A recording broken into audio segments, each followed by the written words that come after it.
Well, let me say that rural as we are, there are people within our rural communities who have got capacity to build very good houses, nice houses, double-story houses, but they can't be able to access running water, running sewer. The grant that I'm talking about, we are trying to want to start to talk to both the Minister of Human Settlement and the Minister of Corporate Governance, Menka Dimeng. How do we make it available for communities such as those ones, where people in a village will be able to receive running water, running sanitation, they build their own houses. That is also part of the discussion that is taking place here, that we don't necessarily have to take people to towns in order to give them services. We can still do that when they are remaining in their own communities, because there's land, unlike in towns where, or neighboring to our cities, where land is a challenge. But we are also going to, I think the two ministers will be able to work towards having that resolution that will be able to allow us to support our rural community. Why building rural communities is our only defense against Gauteng's crisis. Leaving home for Gauteng's land of gold is a trap, and it's costing our youth their future. Greetings, my fellow South Africans. I'm Kondos from Nkari. It's time. Many young people from rural Limpopo believe Gauteng holds the key to opportunities. But what they find is overcrowded townships, crime, drugs, and unsafe living conditions. Today, I will explain why building strong rural communities is the real solution to protecting our youth and securing a future for all of us. The myth of Gauteng's land of gold. Politicians have long sold Gauteng as a place full of opportunities. But the reality is different. Overpopulation, high crime rates, drug abuse, and poor housing conditions, such as places like Alexandra township.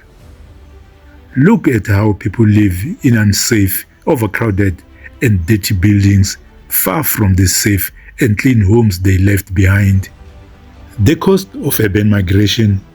Every year, thousands of youth leave Limpopo, hoping for a better life, but often becoming victims of crime and drugs. Overpopulated cities, strained resources and infrastructure, worsening living conditions. This migration drains rural areas of their best human resources, stunting rural growth and development. And just like that, I have made it to Wynberg, because the last time I was corrected, this is not Alex yet, this is Wynberg. Let's go to Alexandra.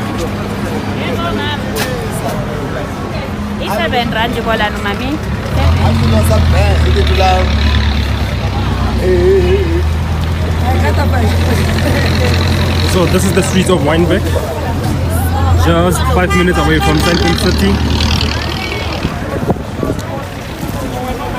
So this whole area here is Wynberg, which is like 5 minutes away from Sandton City. And for me, that's crazy. The difference is just wild. Then let me just show you some of the things they sell here in the streets of Wynberg.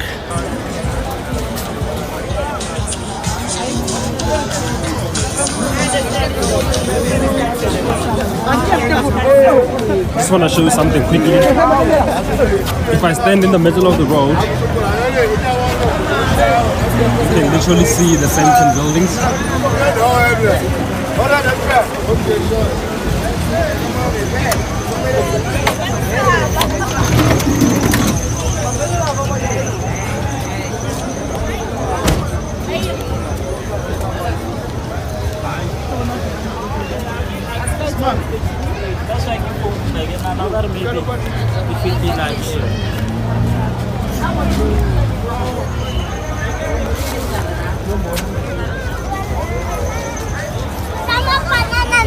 So on this side, it's a different world compared to where I just came from.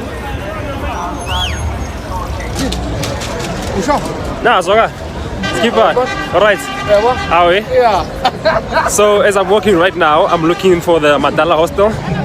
I don't like asking people for directions, because in a place you're not familiar with, they can try to take advantage of you. So I'm gonna be looking for the place by myself.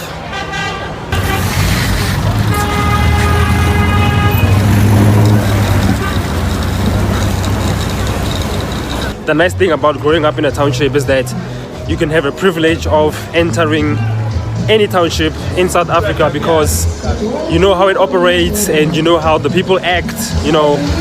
So for me, I'm not scared, but I'm excited more than anything. So let's go to the Madala Hostel.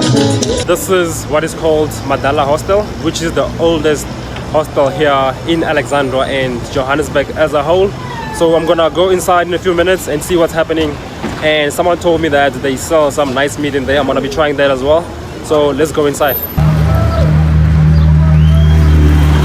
And this is the surroundings just next to the hostel.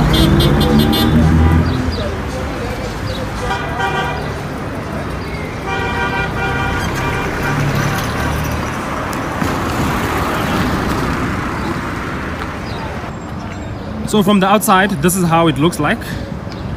I wonder inside, how does it look like if it's so bad on the outside already?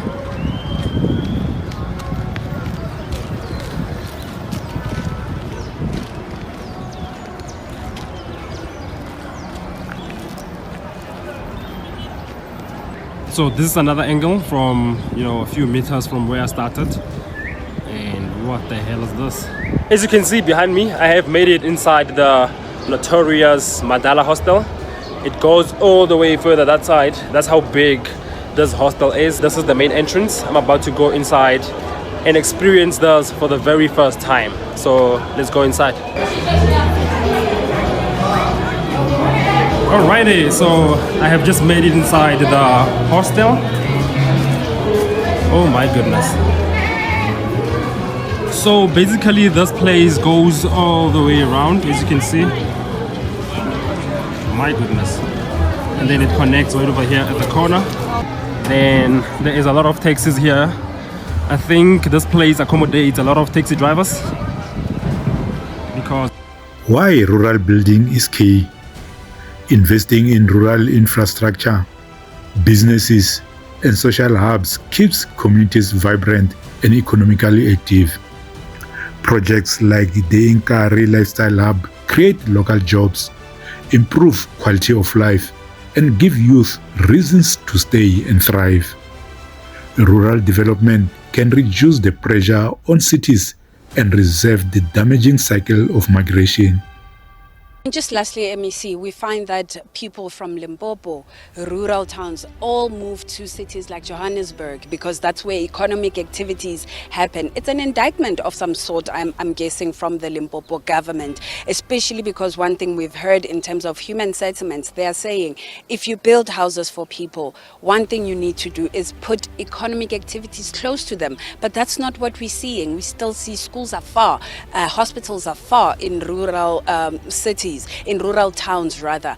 What is your plan around that? How to say Limpopo people need to stop going to Gauteng or wherever to look for better jobs and stuff? How is Limpopo trying to equip them in this? We need to start to have industrialization where the people starts from. We are starting, Cabinet has taken a proper decision through the Department of Economic Development in the province to make sure that we should be able to start to go down where people are starting and have the economy.